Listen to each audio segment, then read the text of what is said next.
हरे कृष्ण। श्रीमद् भगवद गीता के अध्याय 11 के श्लोक 45 में अब आगे अर्जुन ने भगवान श्री कृष्ण से कहा, अदृष्ट पूर्वम हृषितोस्मि दृष्टवा भयेंच प्रविथितम मनो में तदेव में दर्शय देव रूपम प्रसीद देवेश जगन निवास। अर्थात पहले कभी ना देखे गए आपके इस विराट रूप के दर्शन करके मैं पुलकित हो रहा हूँ, किंतु साथ ही मेरा मन भयभीत हो रहा है।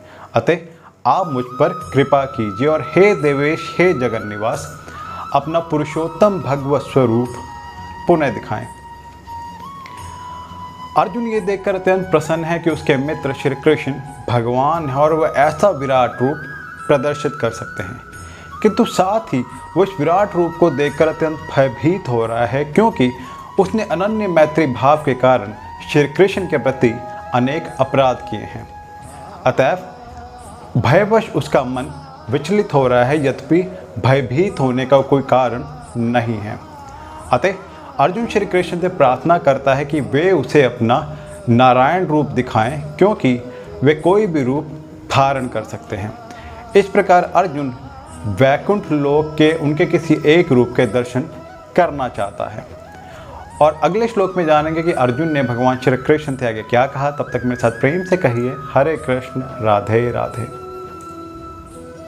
हरे कृष्ण। श्रीमद् भगवद गीता के अध्याय 11 के श्लोक 46 में अब आगे अर्जुन ने भगवान श्री कृष्ण से कहा, किरीटिनम गदिनम चक्रहस्तम इच्छामि त्वाम द्रष्टुमहम तथैव तेनैव रूपेण चतुर्भुजेन सहस्त्रबाहो भव विश्वमूर्ते। अर्थात हे विराट रूप, हे सहस्त्रभुज भगवान, मैं आपके मुकुटधारी चतुर्भुज रूप के दर्शन करना चाहता हूँ, जिसमें आप अपने चारों हाथों में शंख, चक्र, गदा तथा पद्म धारण किए हुए हो। मैं उसी रूप को देखने की इच्छा करता हूँ। भगवान सैकड़ों हजारों रूपों में नित्य विद्यमान रहते हैं, जिसमें श्री राम, नरसिंह, नारायण उनके मुख्य रूप हैं। रूप तो असंख्य है, किंतु अर्जुन को ज्ञात था कि भगवान श्री कृष्ण ही आदि भगवान है, जिन्होंने क्षणिक विश्व रूप धारण किया है। अब वो प्रार्थना कर रहा है कि भगवान अपने नारायण नित्य रूप के दर्शन दे।